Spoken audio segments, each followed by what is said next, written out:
Well, hello everyone. Good evening. It's good to see everyone here. We are going to get started and continue on with our study here in Ecclesiastes. Tonight we'll be looking at chapters 5 and 6.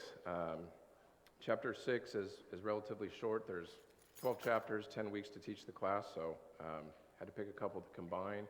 And with chapter 6 being somewhat short, it also ties in a little bit with what is explained and talked about in chapter 5. So we'll do a little bit of reading towards the end, maybe make a few points, but going to try to fit 2 chapters in here tonight. So Book of Ecclesiastes, written by the great King Solomon, and I think I've mentioned it last week and a couple times, maybe in this class, and I'd just like to repeat it because it's probably one of my favorite things about this book is it's timeless. I mean, you could obviously say that all the books of the Bible and the Bible in general, of course, is timeless. That's the whole point of it. But the uniqueness of Ecclesiastes, with it being written over 900 years ago, about 1,000 years ago, it truly addresses the human condition and gets very personal. Like I said, it's almost like a written journal or a diary from Solomon. And when read and pondered upon at the depths that it can go, really can touch us, make us think, and really stir our thoughts. So, you know, I try to do that as best we can in 45 minutes, but this is truly a book, as many of you know, that you can read over and over again and spend many hours and times, years, thinking about these things. And some of them, for me, they don't even click, or you don't even fully grasp them until years later or something. And some of those themes that we've talked about, Solomon's obviously touched on his own experiences and declaring the vanity really in life. This is someone who had unlimited access to pretty much anything in this life, and it can have a life adventure experience, as we kind of talked about. So declaring that things in his life, things that he's observed, are vanity. The theme of time and how time comes and goes, how we all have different experiences and relate to them in different capacities, but time in and of itself is a vapor. It comes and it goes and it disappears. And then today sort of brings up a topic that he hasn't addressed and in the beginning of chapter 5, and talks about worship. And certainly at that time had its requirements under the old law and its intricacies and differences of how we worship today as Christians, but doesn't really talk about that. It talks about the themes and the attitudes we are to have with worship. So let's go ahead and dig in to chapter 5, starting in just verse 1. So verse 1 says, "Guard your steps as you go to the house of God, and draw near to listen rather than to offer the sacrifice of fools, for they do not know that they are doing evil." So the point he makes is, when it comes to worship, when it comes time to approach, as he says it there, the house of God, basically pay attention and listen. If you've grown up in the church, or when you were a kid going to church, if you could hear your parents say that several times, whether flicking you on the ear or talking to you in the car, then you get maybe through your teenage years and you get to be an adult, and maybe everybody's experience is different, but I'm kind of speaking for myself. It comes a point in time where you do examine your attitude with the assembly here, and you do examine and say, is this just a mundane routine task that I kind of get caught up in and get used to the opening songs, prayer, more songs, Lord's Supper, preach, songs, talk after, see you later, do it week after week. When you read a verse like this, kind of shakes you a little bit. I mean, Solomon's ultimate wisdom, obviously inspired by God. So God really speaking to us here. So as you draw near, you come to a place like this, you treat it with the seriousness that it deserves. Maybe you can credit some of that to just getting older and just maturing and having a different attitude in life, but it's something I've certainly experienced as I've gotten older and come to appreciate. Let's continue on verse 2 here. Kind of continues to go on with this topic. So he says, "Do not be hasty in word or impulsive or impulsive in thought, to bring up a matter in the presence of God. For God is in heaven and you are on earth. Therefore let your words be few, for the dreams come through much effort, and the voice of a fool through many words. So, kind of what I take away from this verse, what the point he's making here, obviously is still, I guess you can read that as it's continuing on the topic of worship, but just really says there in the presence of God. So you could really take that theme to just living your day-to-day life. I mean, obviously God is present and sees all things with us at all times, and really how we live in our lives is also worship. But the theme I grabbed from this verse is truly being humble. And sort of, you can grab that from verse 1 as well. What I mean by that is kind of, don't mean this in a negative way, but know your place as a human. Know your place in the presence of God. It's kind of humbling just to hear that phrase, in the presence of God. How often do we really come here, maybe I'm just speaking for myself. Sometimes I fall into the bad habit of I'm just here off Allen Road with brethren that I know and recognize. Do you really treat it as you're in the presence of God? And sometimes, if people don't really talk like that to one another, I've never had someone come up to me and check my attitude, maybe my parents when I was a kid, but as an adult, no one's really doing that. But if somebody came up to you and said that, would you feel sort of challenged and say, chill out, man, or would you sit and think about it for a second? And so that's really kind of my point. I spent some time just pondering and thinking about, okay, what is Solomon trying to communicate here? What is the seriousness of worship? Certainly at that time, but that theme carries over today. So is there any thoughts on that? Jackie? Immediately, like the words that just like popped in my mind is that, we're reading about don't be hasty in word or, in the presence of God, and God's in heaven, and Jesus is saying in Matthew, when you pray, do not keep on babbling like pagans, so that you feel overheard because of many words. Do not be like them, for your Father knows what you need before you ask Him. Like, He already knows. Knows what you need before you knows your attitude before you even come to the house of God. Yeah, absolutely. Yeah, it's kind of interesting. Don't be hasty in word or impulsive in thought.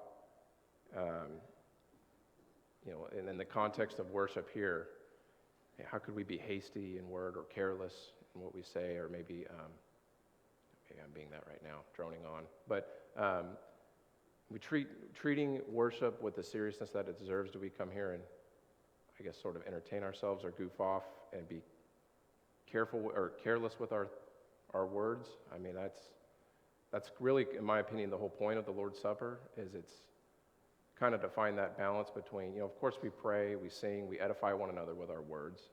There's a sermon. We use words and we speak to edify one another, but then there's also kind of that balance of quiet reflection and time to think and truly reflect on oneself. I think that's kind of the message that's being sent here is, when it comes to worship, don't just spend time with careless words or careless worship acts, basically. So some themes that cross there between Old and New Covenant.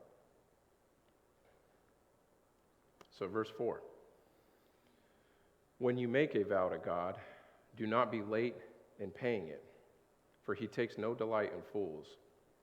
Pay what you vow. It is better that you should not vow than that you should vow and not pay. Can I ask the question, does anyone here, I guess, made a vow to God? What does He mean by that? What He's trying to say there in our lives? Maybe in prayer, we're struggling with something. Oh, Richard, go ahead, sorry. Covenant or promise.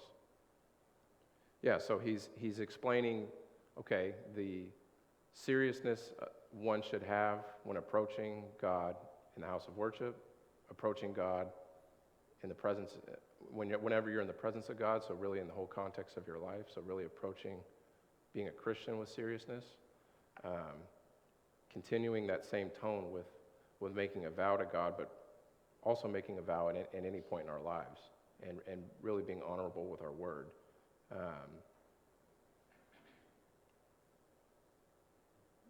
Sorry, Dana. Do you think some of what he's saying there is kind of when we hear in the New Testament, Jesus says, let your yes be yes and your no be no?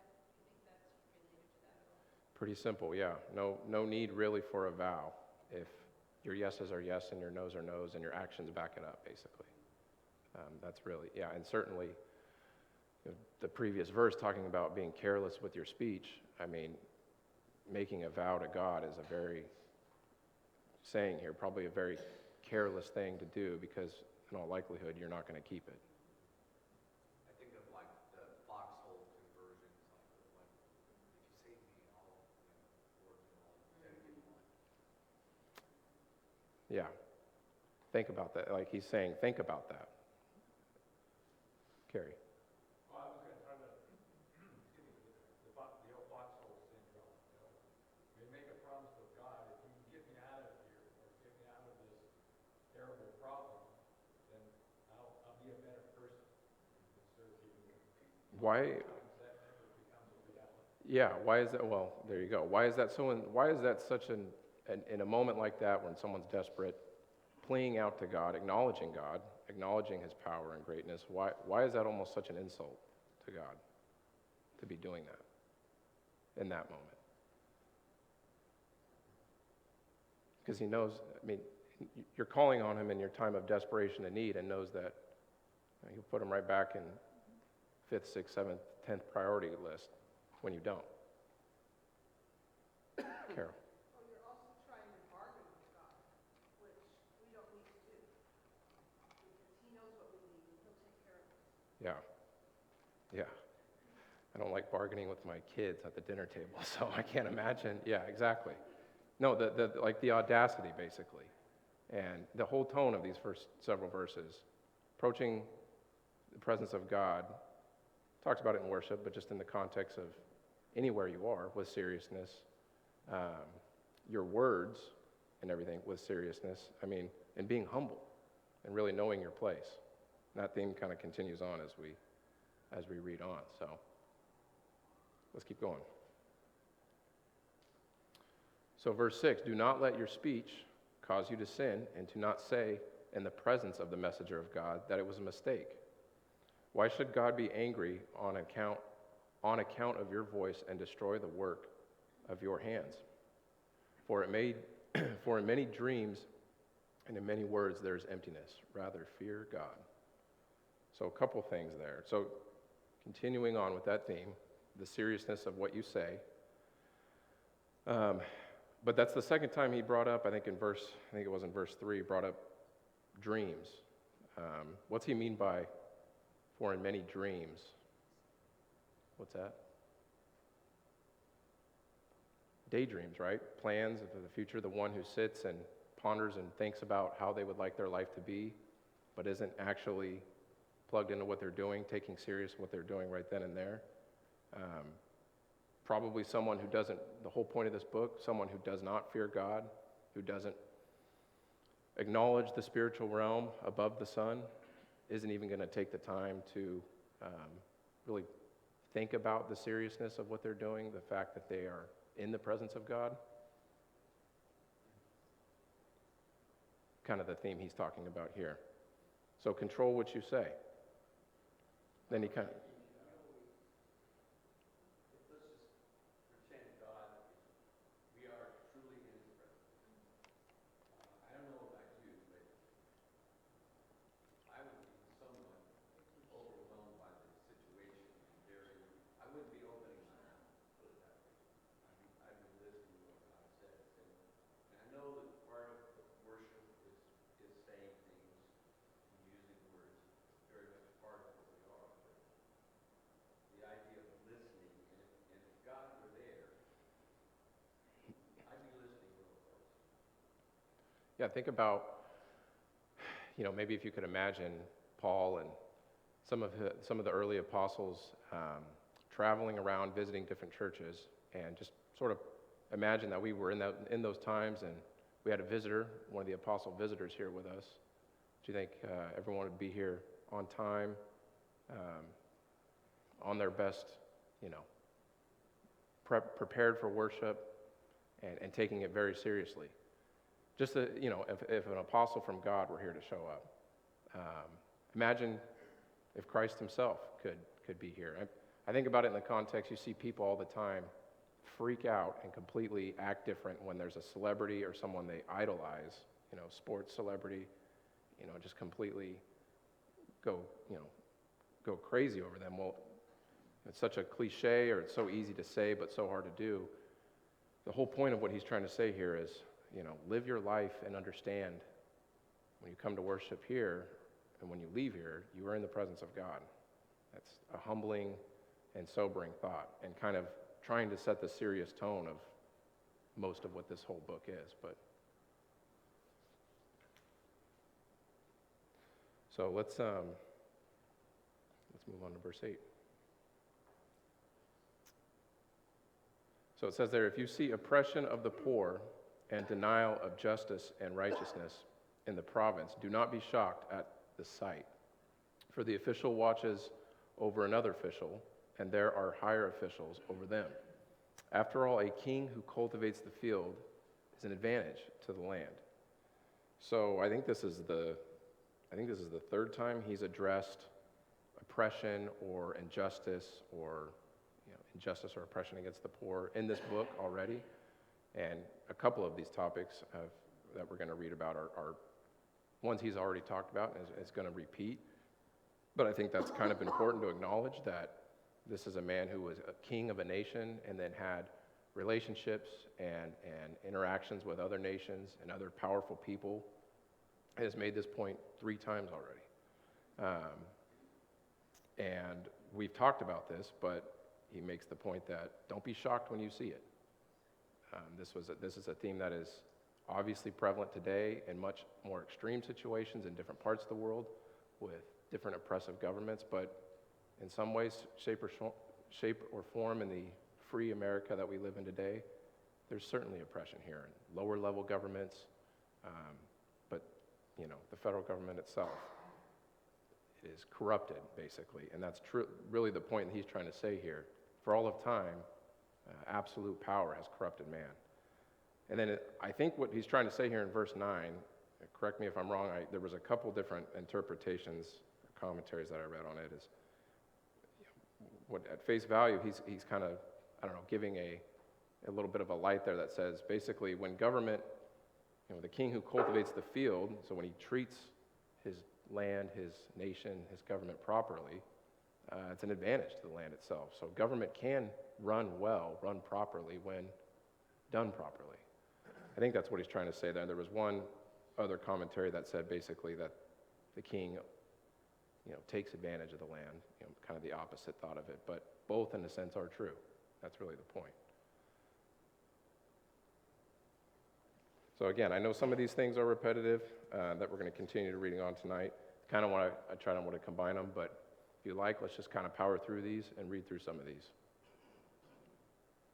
So it talks about the folly of riches again. Verse 10, he who loves money will not be satisfied with money, nor he who loves an abundance with its income. This too is vanity. When good things increase, those who consume them increase. So what is the advantage to their owners except to look on? Kind of my version of the picture I draw from that is someone who makes it, gets rich, develops an entourage, and the entourage and the people and his friends come in, take advantage of his riches. The more wealth there is, the more there's those who will come in and help you spend it. And all they can do is sit there and observe. And, kind of what we talked about, that Luke 12 verse of what Jesus was talking about, is even the man with great wealth really has no possessions. Same theme, we touched pretty heavily on it last week. Same thing he's talking about here. He continues to repeat it. Verse 12, The sleep of a working man is pleasant, whether he eats little or much, but the full stomach of a rich man does not allow him to sleep. It's kind of funny because if I eat dinner too late, I literally have a hard time sleeping, so there's probably some science, truth to this. But what is he really saying here? The working man versus the rich man. What is he addressing?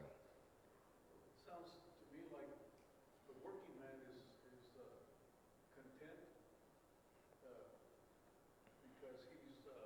he's making a wage, feeding himself and his families, he's paying his bills. Then the rich man has so much, he's always worried about someone trying to take it or someone trying to steal it Mm-hmm. or losing it. So. Mm-hmm. Yeah, the point is not really, he says, whether he eats little or much. The point is not really necessarily how much you're eating, obviously. It's the two different men's lifestyles and where they're at in their life. One living the simple life, who's humble, who's content, who knows probably the destination of his soul. The other man has a lot of stress. Usually when you can't sleep, you are filled with worry and stress. It's usually your mind that can't rest. That's the whole point of what he was talking about in prior chapters, and just addressed in the previous verse. Riches will bring that. That's what he's talking about here. Verse 13, continuing on. There is a grievous evil which I have seen under the sun, riches being hoarded by their owner to his hurt. When those riches were lost through a bad investment and he had fathered a son, there was nothing to support him. And he had come naked from his mother's womb, so he will return as he came. He will take nothing from the fruit of his labor, and that he can carry in his hand. Again, obviously a theme we've talked about. We talked about it last week with Jesus also giving the parable of the man who, I believe it was in Matthew, the man who said, I know what I'll do with all my riches and all my wealth. I'll save it for my soul. I'll build barns and I'll store it, and I can carry it with me with my soul, and I'll be happy. And Jesus, what does he say? He says, you fool, your soul is required of you of this very hour. And the other point that he's making here is, I think of Job, in Job chapter 1, almost verbatim word use here, when he's naked, came from his mother's womb, and you shall return as he came. What does Job do at the end of chapter 1 there? When he's lost everything, his entire family, his animals, his possessions, everything's lost. Falls down on his knees, shaves his head, tears his clothes, and cries out almost this exact wording. Naked I came into this world, naked I will return, and doesn't blame God. And obviously contrasting the two completely different, the man who sleeps well and the man who doesn't sleep well. Contrasting those two here. So continue on, verse 16. Also is a grievous evil, exactly as a man is born, thus he will die. So what is the advantage to him who toils in the wind? Throughout his life he also eats in darkness with great vexation, sickness, and anger. It's interesting. We've heard Solomon repeat this several times, talking about this as a grievous evil. And we've made this point that he's not talking about the possessions, the wealth, and the money in of itself. Week 1 or week 2, we sort of made it clear that money is just a tool. Wealth is just a tool. It's sort of amoral. The grievous evil, the great evil, the great vanity, these terms he keeps using, is not that those things in and of themselves. What's the point we've discovered? It's the one who toils, the one who wastes away. And the humbling part about it is you don't even need to have great wealth or great advantage or a huge bank account to do that. Any common man on this earth can waste away their life. And that's the point he's addressing here. That is the grievous or great evil. So, lays out those sort of repetitive points that we've touched on, sort of serious I guess some may say depressing, but probably necessary points to set one's mind and understand the seriousness of this life. And then, starting in verse 18, kind of shares 3 points of wisdom, of enlightenment, if something for us to take away from this and carry on. So the first being, in verse 18, he says, "Here's what I have seen to be good and fitting, to eat and drink and enjoy oneself and all one's labor, in which he toils under the sun, during the few years of his life which God has given him, for this is his reward." So we've touched on this, and it's kind of funny. I came across when I was reading some commentary, came across a story, kind of a fishing story, and it's kind of goes like a man goes out in the lake, a common man goes out in the lake, starts fishing, catches his fish, comes back to shore, sits and waits, and then a rich man comes with a bigger boat, bigger nets. He stops him and he says, "What are you doing? Why? It's the middle of the day. Why have you stopped fishing?" He says, "I've caught all I need for the day." And so the rich man says, "Well, why don't you keep fishing so you can sell your fish, make more money, you can buy a bigger boat, you can buy bigger nets, so you can catch more fish?" And he said, "Well, the common man said, "Well, why would I want to do that?" He says, "So you can be rich like me and enjoy your life." And he said, "What do you think I'm doing right now?" Right. That's exactly, toiling under the sun, the great grievous evil, right there. The guy's completely missing the point. The boat, the size of it, none of that really matters. It's completely missing the point. So one truly can find enjoyment in their possessions and their job and the things that they have, their families, the things that they've been blessed with. But the key there is, and he states it, acknowledges that what? It's been given to him. It's been given by God. Understands the source. He's humble. Understands the seriousness of that. Go ahead, Janine. Now, this is taught again in 1 Timothy 6. We need to learn contentment. It's interesting. One of the things I thought about asking that question, there was a commentary of just like, sort of ask the open question to the group of how do you learn contentment? And I kind of thought about that. I thought that's sort of silly. You have to, this whole book in a sense is, in this verse right here, how you learn is you have to come to accept the truth of what this world really is. You accept the truth of who God really is and your state on this earth without him. I mean, that's really the start of it. But ask that question, I guess, to someone who doesn't acknowledge God and is strictly living here on earth. You'll get a million different answers. You'll get a million different answers. If you could just ask that simple question of how do you find contentment? How do you become content with what you have in your life? And I think we made the point last week that being content is almost like a complete negative in our culture. You're almost seen as weak, as someone who's content with what you have. Go ahead, Robert. Well, when I look at verse 18, throughout the book, we've been really focusing on this is vanity, building a legacy, trying to create something new, trying to create riches, trying to create something that'll live past you. All these things are vanity.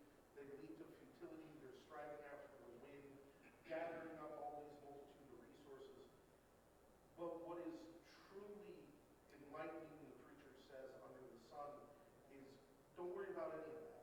I take this as him basically saying, look, don't strive for greater things than to be happy with what you have in life. Don't worry about trying to create a legacy. Don't worry about trying to create something new. Don't worry about trying to be the one at the top of the pile.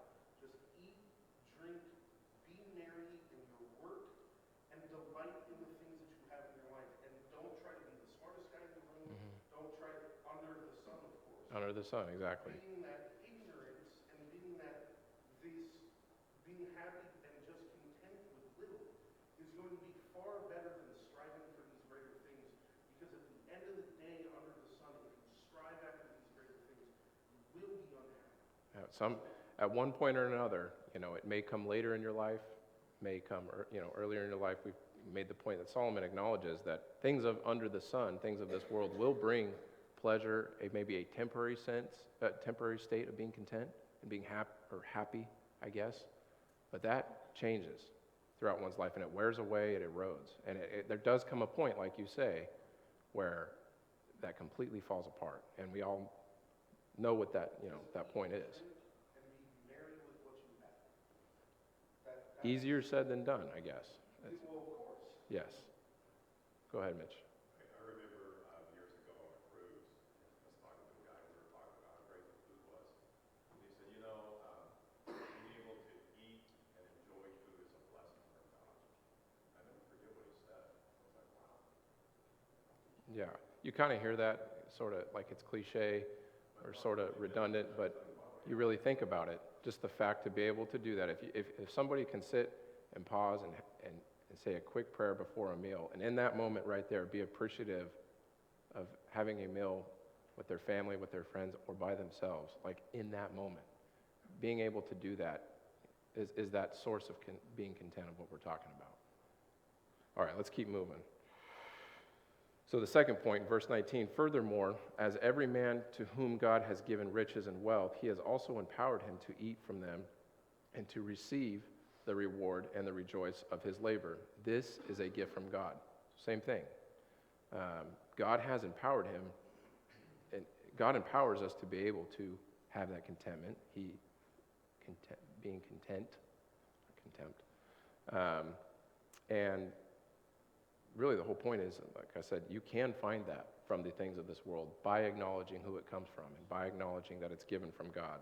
That's truly the source of where that comes from. And then finally, like we say, embrace it. The world, kind of every man for themselves, hustle mentality is really would say being content is really being weak. But verse 20 says, for he will not often consider the years of his life because God keeps him occupied with the gladness of his heart. So this guy you're talking about is not worried about, Mitch, is not worried about his next meal, not worried about next year, if his health may fail in the next couple of years. He's happy with where he's at right now and understands the source of that. And what a beautiful state of peace, and something that is obtained in that all these other examples that Solomon has given, those individuals haven't even come close. They're completely missing the point. They're trying. They're coming nowhere close to truly obtaining the pure truth of this. We hear a lot about living in the moment, but that's not attitude, but you truly live in the moment. Yeah, there's some context behind that. Living in the moment could be taken a couple different ways, but yes, this is truly, and in the presence of God, understanding where your blessings are coming from, like the pureness of that. And I know, like I said, there's some depth to this you can sit and ponder and you can apply to your own life and whatever daily activities you go through in your life, your job, your family, your routines. Sometimes they might just seem like a routine. Sometimes when we assemble here to worship, oftentimes I hear some of the elders, when they get up to give the announcements, they say, what a blessing it is here to be here today. Okay, yeah, thanks. Thanks, Carrie. Thanks, Mitch. Mark. No, really think about that. That's kind of what he's being able to embrace that attitude. Okay, so we're going to move on to chapter 6 here. And it's pretty repetitive. It's brings up a couple of points we've already discussed, so we're going to try to read through it, and we'll make some points here at the end. So in verse 1, it says, there is an evil which I have seen under the sun, and it is prevalent among men. A man to whom God has given riches and wealth and honor, so that his soul lacks nothing of that he desires, yet God has not empowered him to eat from them. For a foreigner enjoys them. This is vanity and a severe affliction. If a man fathers 100 children and lives many years, however many they be, but his soul is not satisfied with good things, and he does not even have a proper burial, then I say better the miscarriage than he, for it comes in futility and goes into obscurity, and its name is covered in obscurity. I don't know, read between the lines with me there, but does that kind of sound like Solomon's kind of maybe describing his own circumstance there? I think he had, 700 wives, 300 concubines, or I don't know, maybe switching it, 300 wives, 700 concubines, but fathered many children, had access to great wealth and things of this world. But is he maybe certainly describing something he's observed or experience he's had, but maybe this is a point in his life where he's sad and realizes that his own children don't even respect him enough to give him a proper burial. Imagine being a father, being a parent. You've created this family, but you've consumed yourself with the things under the sun. They don't respect you enough to even be there for you at the end of your life. It's pretty sad. It's the situation he's explaining here. Pretty sad picture. Let's keep reading. It never sees the sun, and it never knows anything. It is better off than he. I probably should have included that in the last passage, but continuing on, 6. Even if the other man lives 1,000 years twice and does not enjoy good things, do not all go to the same place? All a man's labor is for his mouth, and yet the appetite is not satisfied. I'll just share a quick story. My first job, in the summers, I would work at a water district, and literally it was, here's a shovel, there's a canal, it's covered in tumbleweeds, you know what to do, kind of thing. And it was like the classic, dig a hole, fill it up. Dig a hole over there, fill it up. And it was like some days you look up and you're just like, by the time you get down to the end of the canal, they've already started regrowing down there. And it was like this cycle. And it's the picture that came to my mind here. But think about he's really mocking the rich, mocking these people that he's described that put such great stake in all these things and under the sun. And he's saying, all you're really doing is digging a hole and filling it up. All you're really doing is, feeding your appetite, and then it gets hungry again, then you feed it, then it gets hungry again, then you feed it. I just think of that canal of I could have been there my whole life just trying to work that out. Let's keep going. Verse 8. For what advantage does a wise man have over a fool? What advantage does the poor man have knowing how to walk before the living? What the eyes see is it better than what the soul desires? This too is futility and striving after the wind. So, kind of starting here in verse 10, Solomon makes some observations, key observations, ones we've sort of touched on, but he kind of classifies them a little bit different. We talked about how he set eternity in man's heart. Us as humans, even those who deny God, deny the existence of God or a realm past this earth, can't deny, and science, evolution hasn't quite figured out what that is, that drive inside humans. And I know that can be talked on and gone into great depths, but we talked about that, I think, in week 3. But starting here in verse 10, the first part of verse 10, he says, whatever exists has already been named. And it is known what man is. So basically, God has existed, as we say, well before time. God is the one who created time. Basically here, God is sovereign, man is not.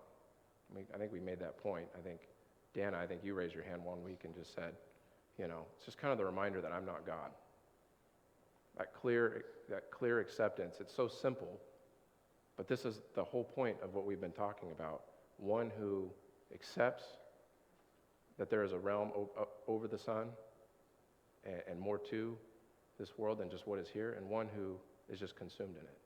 That's one who accepts that God is sovereign, and one who thinks either that there is no God or that they are in complete control.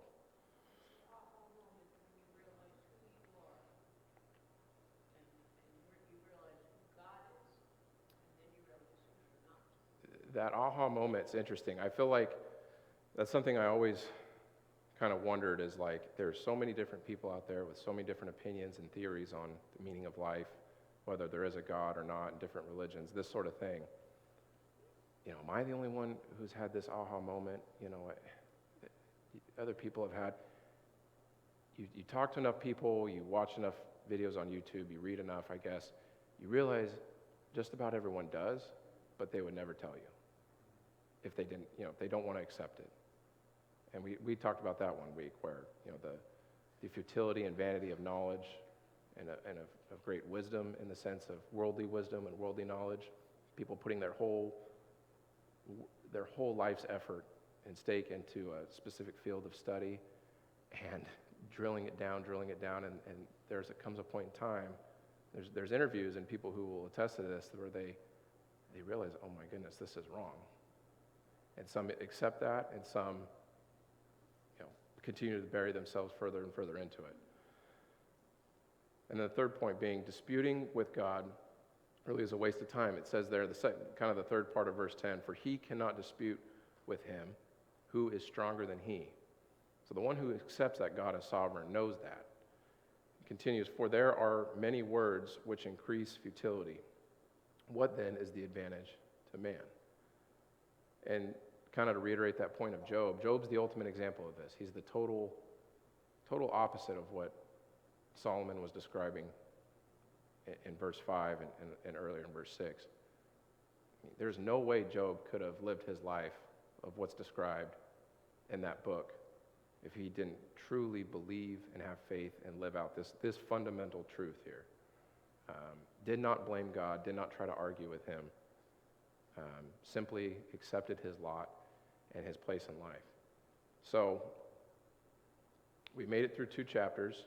Let's finish up verse 12. For who knows what is good for a man during his lifetime? During the few years of his futile life, he will spend them like a shadow. Shadow, vapor. We talked about the Hebrew word for vanity is actually really ties in with vapor and with like mist. And so continuing with that same theme of someone trying to reach out and grab something, it's just gone like a shadow. For who can tell a man what will be after him under the sun? So we've sort of reached, I guess, this halfway point here in chapter 6. And starting in verse 7, as I kind of read on, he starts to explain and give wisdom and insight into things above the sun.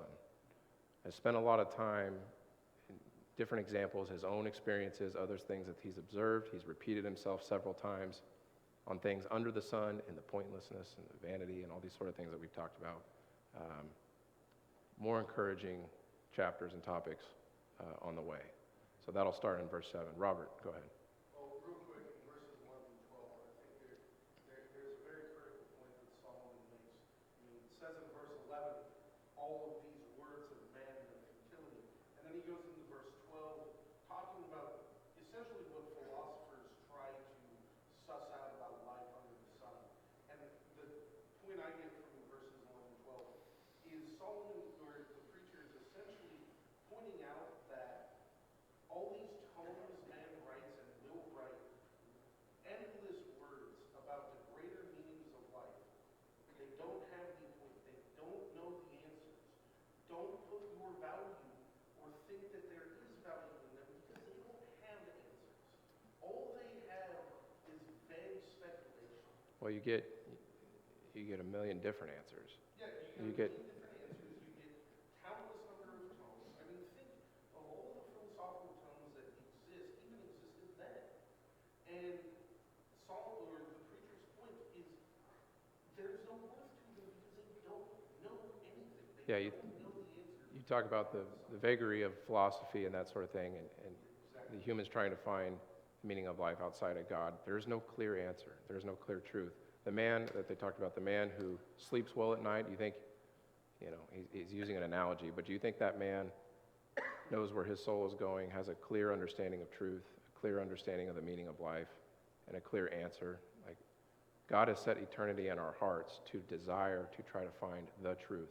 And people will sit here and try to tell you some things in life aren't black and white. And that may be true with certain contexts of what's going on, different things, but in the context of the truth of God and God's existence and the whole point of the meaning of why we're here, people don't like to acknowledge it. The intellectuals, philosophers, that sort of thing, they don't want to acknowledge that it is black and white. And that's the scariest thing. And to me, that is like the whole point of Ecclesiastes is there's a bit of black and white going on here. There's an above the sun, there's an under the sun. And those who will accept that and those who don't, and he's explaining that. So, I don't know, something to think about throughout the week. We'll get started in chapter 7 next week and start talking about some things above the sun. So, anyway, thank you, everyone. 8 o'clock.